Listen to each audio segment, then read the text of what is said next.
As movimentações no tabuleiro do conflito ucraniano continuam a se desenvolver em cenários complexos, com avanços e recuos estratégicos de ambos os lados ao longo dos mais de 1.000 quilômetros de trincheiras no leste da Ucrânia. No entanto, a batalha pelo território russo de Kursk emergiu como o principal palco do teatro de guerra, responsável por remodelar o movimento das forças envolvidas no conflito. Neste episódio, vamos analisar os relatórios da situação em Kursk até o dia 13 de agosto, quando as tropas de Kiev continuaram a avançar em território russo, frente a uma resposta ainda lenta da máquina de guerra de Moscou, que parece estar enxergando a batalha por Kursk como uma oportunidade para testar unidades de recrutas no calor da batalha, enquanto tropas mais experientes se movem na retaguarda do fronte em direção a Kursk. Vamos também tentar jogar luz sobre importantes questionamentos. Quais são os objetivos de Kiev com o território russo de Kursk? Como Kiev pretende segurar o contra-ataque de Moscou? Visto que no tabuleiro do conflito é a vez do Kremlin apresentar sua jogada.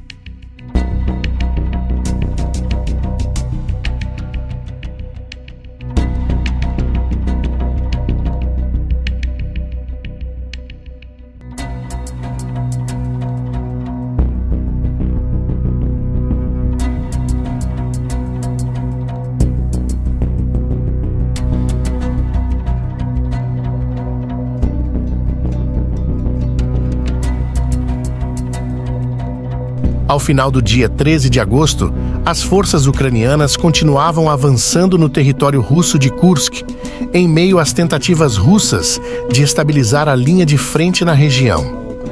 A ofensiva ucraniana em Kursk tem sido marcada por um avanço impressionante, com as tropas de Kiev conquistando território que muitos analistas consideravam fora de alcance. Atualmente, a área controlada pela Ucrânia se estende por quase 1.000 quilômetros quadrados. No entanto, a batalha por Kursk não se trata de um fronte estático, como no leste ucraniano. Estamos falando de batalhas dinâmicas, onde as forças entram em choque, recuam e fazem manobras rápidas, tornando o fronte da batalha por Kursk imprevisível. Os ucranianos têm conseguido pressionar as tropas russas em várias frentes, incluindo áreas como Topino, Zuril e Kovka. A estratégia parece ser criar múltiplas frentes de combate para desestabilizar e estressar as forças russas, que têm lutado para responder adequadamente a essa manobra. O resultado é uma situação em que os russos estão sendo forçados a lidar com conflitos em várias regiões, enquanto os ucranianos continuam a expandir seu domínio em Kursk. Após a poeira baixar e o fator surpresa passar, analistas militares apontam que um dos fatores que contribuíram para o sucesso inicial da Ucrânia em Kursk foi a fragilidade das linhas de fortificação russas nessa direção. As defesas russas, que eram esperadas para serem um obstáculo significativo, mostraram-se vulneráveis quando os ucranianos avançaram com o elemento surpresa no início da invasão em 6 de agosto. O avanço ucraniano em Kursk é um exemplo clássico de manobra militar. Ao surpreender as forças russas, a Ucrânia não apenas conquistou o território, mas também estressou a população russa em toda a fronteira, criando um desconforto doméstico para Moscou. No entanto, segundo analistas militares, essa situação não é sustentável a longo prazo para Kiev, caso a máquina de guerra de Moscou decida reagir com força total. Embora a Ucrânia esteja atualmente em uma posição favorável, a resposta russa é uma questão de grande preocupação.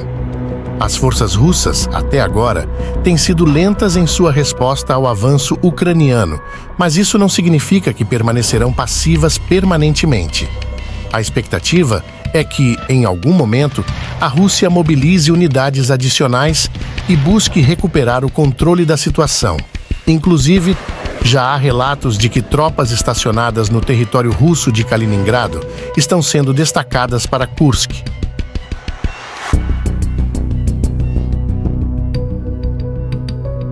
O tempo que os russos levarão para reagir com força total é incerto.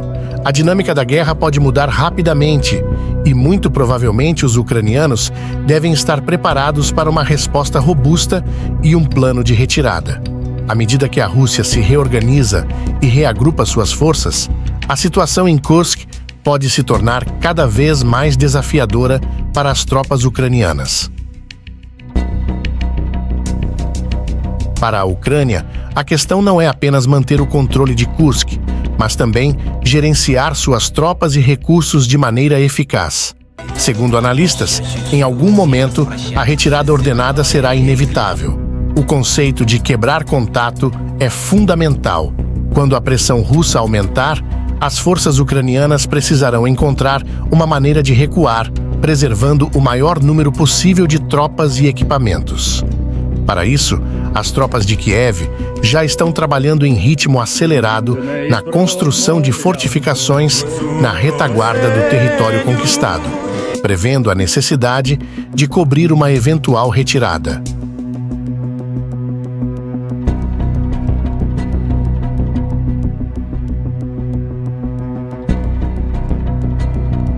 Em 13 de agosto, Zelensky afirmou que as forças ucranianas continuam avançando no território de Kursk e aumentando o fundo de troca da Ucrânia, provavelmente referindo-se a militares russos feitos prisioneiros de guerra, visto que imagens de prisioneiros de guerra vêm aparecendo constantemente.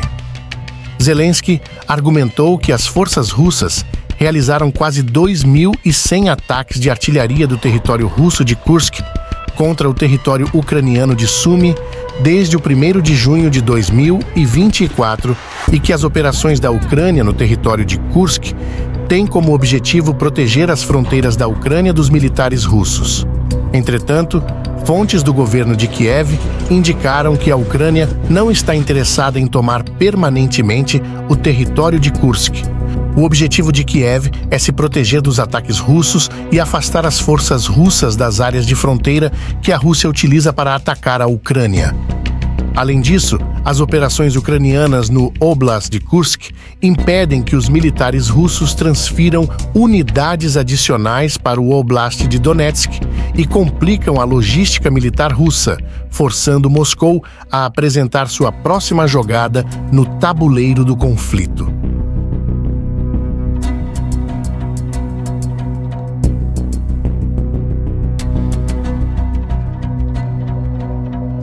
Nesse contexto, o comando militar russo pode estar retirando elementos selecionados de unidades irregulares russas do Oblast de Donetsk para lidar com a incursão ucraniana em Kursk.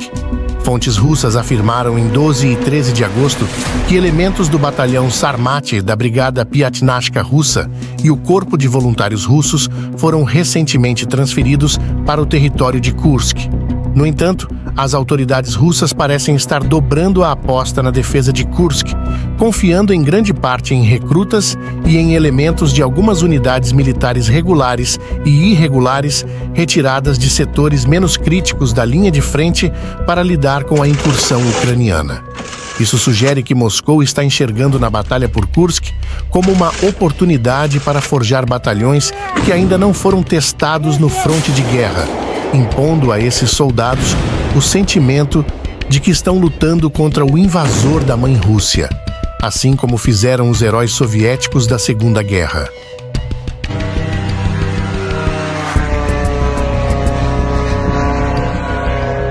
Os dois exércitos também se atacaram na retaguarda.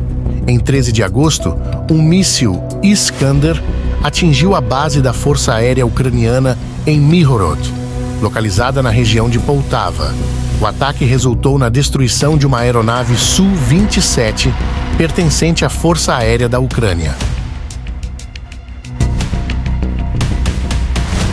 No mesmo dia, na região de Voronezh, na Rússia, houve um incêndio após a chegada de drones ao distrito de Kokol. Moradores relataram inúmeras explosões nas proximidades do aeroporto de Baltimore. Drones também atacaram a base aérea de Savazleika. Os moradores locais relataram pelo menos 10 explosões. Caças russos carregando mísseis Kinzhal estão estacionados no campo de aviação. Porém, até final desta edição, não houve relatórios de danos. A situação em Kursk reflete a complexidade e a incerteza da guerra entre Ucrânia e Rússia. Enquanto a Ucrânia desfruta de um momento de sucesso, a necessidade de uma estratégia de longo prazo e de uma gestão cuidadosa das tropas será crucial para sua continuidade. O que está claro é que a resposta russa será decisiva para moldar o futuro da luta em Kursk e, potencialmente, em toda a Ucrânia.